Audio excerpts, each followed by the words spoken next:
नमस्कार, story trend में आपका स्वागत है और मैं हूं भारती नागपाल। बिहार में नीतीश कुमार और बीजेपी की गठबंधन की सरकार है। ऐसा माना जाता है कि जब से ये गठबंधन की सरकार बनी है, बिहार में कुशासन तेजी से बढ़ रहा है। नीतीश किसी की सुनते नहीं हैं। दिन दहाड़े हत्या और महिलाओं के साथ होने वाली सभी अपराधों में बिहार पहले नंबर पर है। पर क्या मजाल कि नीतीश कुमार से कोई सवाल पूछ ले या फिर उनसे ये पूछ ले कि मामलों को न्याय मिलने में आखिर देरी क्यों हो रही है। आप खुद ही देख लीजिए, मुजफ्फरपुर बालिका शेल्टर होम की खबर का क्या हुआ, उस पर आगे क्या कार्रवाई हुई। मामला लोकल और नेशनल मीडिया में दब कर रह गया है। सृजन घोटाला ले लीजिए, आज तक उस पर भी कोई कार्रवाई नहीं हुई है। पिछले दिनों सदन की मर्यादा भी तार तार होते पूरे देश ने देखा, लेकिन अब जो मामला है वो इतना संगीन है जिसकी एक सभ्य समाज में माफ़ी नहीं होनी चाहिए। होली के दिन बिहार के मधुबनी में सरेआम नरसंहार हुआ, पर अपराधी अभी तक पुलिस की गिरफ्त से बाहर है।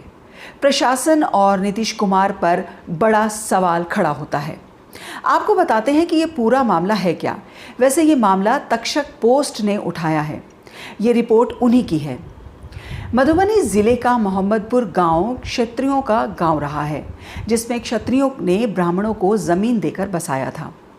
अब वहां ब्राह्मणों की संख्या ज़्यादा हो गई है।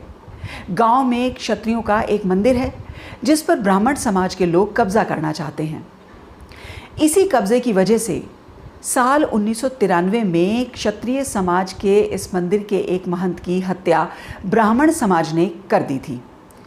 जिन महंत की हत्या तब हुई थी वो भी इसी परिवार के थे जिनकी हत्या पिछले हफ्ते होली के दिन की गई। मिथिला क्षेत्र पूरा ब्राह्मण बहुल है और क्षत्रियों की आबादी अब कम है। जिस क्षेत्र में ये घटना हुई है वहाँ क्षत्रियों के इक्का दुक्का गाँव ही हैं और आसपास ब्राह्मणों की भारी आबादी है। जिस परिवार के सदस्यों की हत्या की गई है वही इस मंदिर की देखरेख में लगे हुए थे। बेनीपट्टी से बीजेपी विधायक विनोद झा के संरक्षण में होली के दिन पूरे परिवार को घेर कर ब्राह्मणों की भीड़ ने इस परिवार के पुरुषों पर हमला किया और सभी 6 पुरुषों को मौत के घाट उतार दिया। हत्यारों ने ये सुनिश्चित किया कि पूरे परिवार में कोई भी लड़ने वाला जिंदा ना रहे। घटना के बाद परिवार में सिर्फ छोटे बच्चे और महिलाएं पीछे रह गई हैं। इस घटना को जातीय रंग देने की पुरजोर कोशिश हुई है, पर यह कोई जातिगत संघर्ष नहीं बल्कि न्याय और अपराध की लड़ाई थी जिसे रास्ते से हटाने की कोशिश हुई। इस पूरे मामले को दबाया गया है क्योंकि इसके पीछे दबंग नेताओं का हाथ है। उस दिन हुआ यह था कि वहां के स्थानीय भाजपा विधायक विनोद झा के संरक्षण में गांव के ब्राह्मणों की भीड़ जमा थी, जिसका नेतृत्व बजरंग दल के स्थानीय नेता प्रवीण झा कर रहे थे। इन लोगों ने गांव के पूर्व फौजी सुरेंद्र सिंह और उनके बेटों समेत अन्य रिश्तेदारों को मौत की नींद सुला दिया। इन लोगों ने AK-47 से अंधाधुंध फायरिंग की और घटना को अंजाम देकर बड़े आराम से वहां से निकल भी गए।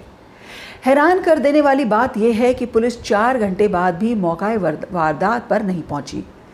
तो क्या ये बिना पुलिस और सत्ता के संरक्षण के संभव है? सवाल कई हैं, जैसे कि प्रवीण झा को बीजेपी विधायक विनोद झा का संरक्षण क्यों था? अपराधियों के पास AK-47 कैसे आई? स्थानीय पुलिस को घटनास्थल पर पहुंचने के लिए 4 घंटे से भी ज़्यादा का समय क्यों लग गया?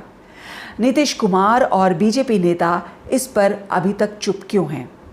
खैर, देखते हैं अगले एपिसोड में कि क्या बिहार की सरकार इस पूरे मामले पर कोई कदम उठाती है। नमस्कार।